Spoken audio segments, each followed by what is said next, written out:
안녕하십니까. 착한 코다리 사장 박준석입니다. 목소리가 오늘 조금 가라앉은 것 같아요.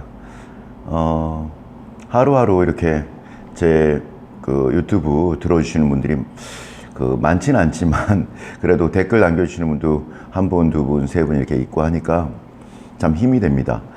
사실은 보시는 분이 있어도 댓글이 하나도 없으면 관심 없는 것인가? 보아도 별 의미가 없었나? 뭐 이런 생각이 들더라고요. 근데 댓글이 달리니까 와, 관심 있구나. 또 응원도 해주시니까 와, 내 얘기가 괜찮은 얘기인가 보다. 뭐 이런 생각이 막 들더라고요. 네. 오늘은 하여튼 저희 가게 상황들, 요즘의 상황들, 있는 일들 몇 가지 말씀드릴까 합니다. 어제는 토요일인데 5월 25일인데 280 정도 매출을 올렸고요. 어제 축구가 있었나 봐요. 그래서 그런지 저녁 매출이 조금 약했습니다. 금요일 날에는 우리 이 착한 코다리 동편 마을에 어쨌든 평일에 어떤 정상 매출로 인해서 이영자 사건이 있을 때 500 정도 판 거 빼고 그날은 좀 기이한 현상이었고 그거는 방송 효과가 있었던 것이고 특별한 일이 없는 가운데 최고 매출이 362만 원 정도 이렇게 했었는데 그제 금요일 날 368만 8천 원 해서 최고 신기록을 갱신을 했습니다.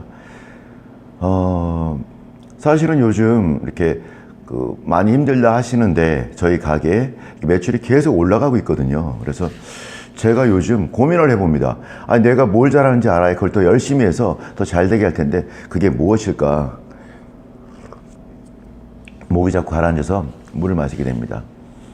첫 번째는 제가 그걸 고민해봤는데 제 혼자 막 첫 번째는 맛이 아닌가 싶습니다. 지금 옆에 자리에 어제 저녁에 이렇게 드시고서 가신 분께서 이렇게 남겨놓고 가신 음식, 우리 코다리 음식 판이 있는데 대접이 큰 접시라고 해야 될까요? 풍성하게 음식이 담겨 있었는데 어제 늦게 가서 치우지 않고 지금 있습니다. 10시 반쯤 가셔서 어떻게 드셨는지 한번 보여드리겠습니다. 잠시만 기다리십시오.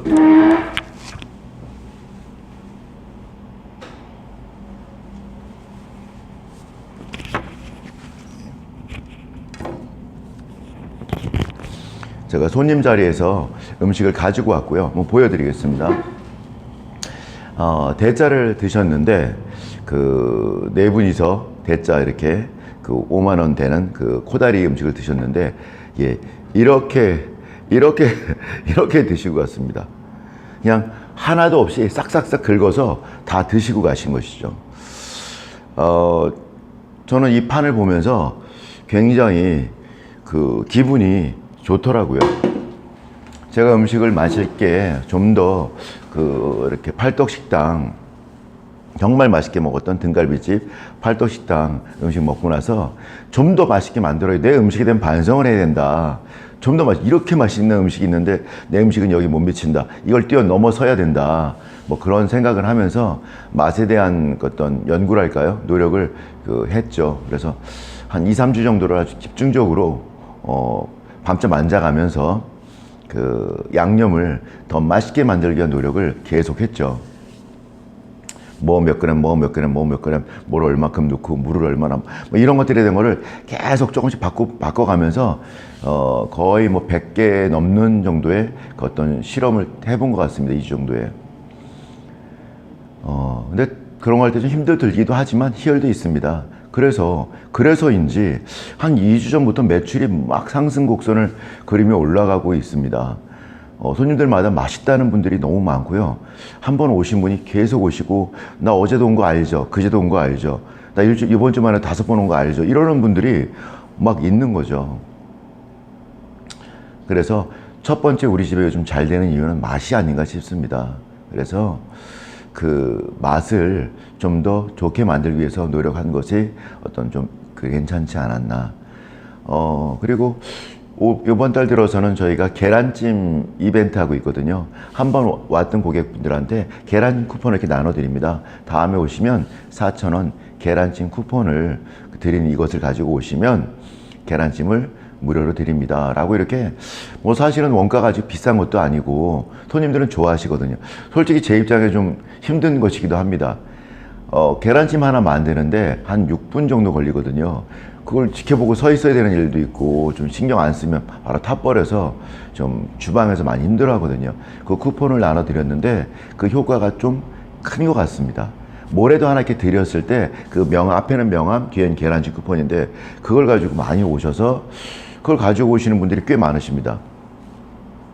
그리고 밖에 그 간판을 이렇게 좀 잘 보이게끔 착한 코다리 동편마을이라는 그거 잘 보이게끔 간판을 새로 고쳤는데 그것이 좀 효과 있는 것 같기도 하고요. 그리고 또 전광판 있지 않습니까? 이렇게 막 불 들어오고 나가 글자 들어오고 흘러가는 것들 그거를 간판 달면서 서비스로 굉장히 큰 거를 하나 붙여주셨는데 그 가게 갔더니 간판 가게 갔더니 망가진 게 있어서 저거 얼마냐고 그랬더니 간판 하면 그냥 서비스로 해주겠다 딴 데 떼어온 건데 해주겠다 했는데 그게 글씨가 엄청 큽니다. 그래서 그것 때문에 지나가다가 그걸 보고 들어왔다는 고객도 좀 많으시고요. 그리고 하여튼 좀 우리 가게가 다른 데보다 좀 깨끗하고 딱 들어와서 기분이 좋았으면 좋겠다 라는 생각으로 뭐 음악도 좀 더 고객들이 좋아할 음악으로 클래식 피아노 곡들이 주로 쇼팽 곡을 많이 틀어놓는데 그거를 고객이 좋아할는지 모르겠어요. 우리 보통 60, 70대 고객들이 많으신데 50대 분들과 근데 하여튼 딱 들어오면 뭔지 분위기 있는 곳이고 뭔가 이곳이 괜찮다라고 느끼게끔 귀부터 느끼게 해주는 것이죠. 그리고 하여튼 그런 것들을 좀 많이 노력한 것들의 어떤 결과이지 않을까라는 생각이 듭니다. 사실 장사 어떻게 하면 잘하냐고 저보고 가끔 가다가 손님들이 묻기도 하고요. 체인점 알아보시거나 아니면 기술전자 알아보시는데 물어보기도 합니다. 근데 저한테 갑자기 물으시고 갑자기 답을 하라 그러면 어떻게 될지 모르겠어요. 뭐라고 말해. 왜냐하면 그 답이 하나가 아니니까요. 수만 개의 답이 존재할 수도 있고 수만 개의 답들 중에 하나만 한다고 되는 것도 아니고 또 10개를 한다고 되는 것도 아닙니다. 모든 것들이 어떤 유기적인 조합들을 통해서 어떤 것이 만들어지는 것이지 아무리 모든 게 좋아도 사장님이 아니면 직원이 불친절하다면 뭐 아무 의미 없겠죠. 다른 건 다 좋은데 맛이 없어. 의미 없겠죠. 다 좋아. 근데 코다리가 남들 다 10,000원, 12,000원 파는데 나 혼자 20,000원이야. 그 또한 의미 없겠죠. 그 모든 것들, 맛과 가격과 어떤 이 공간 안에 여러 가지 벌어지는 모든 것들에 대한 그런 것들과 또 고객들이 계속 찾아오게끔 하는 어떤 이벤트와 뭐 이런 것들이 모두 합쳐져서 어떤 잘 되는 가게가 되지 않을까 싶습니다. 요즘 많이 힘들다고들 하는데 저도 사실은 똑같은 이 힘을 좀 더 경기 좋을 때 했으면 더 좋지 않았을까 싶습니다. 그렇지만 우리 사장님들마다 저마다 다른 목표가 있을 것인데 그 목표를 이루시기 위해서 제가 제안드리고 싶은 건 딱 한 가지인데요. 좀 배웠으면 좋겠습니다. 좀 잘 되는 곳에 가서 여러분 계신 상권에도 그 업종이 같지 않더라도 잘 되는 곳이 있습니다. 가면 배울 게 너무 많이 있습니다. 근처에 있는 횟집이 있는데 그 횟집 가도 배울 것이 있더라고요. 여러분 꼭 배워서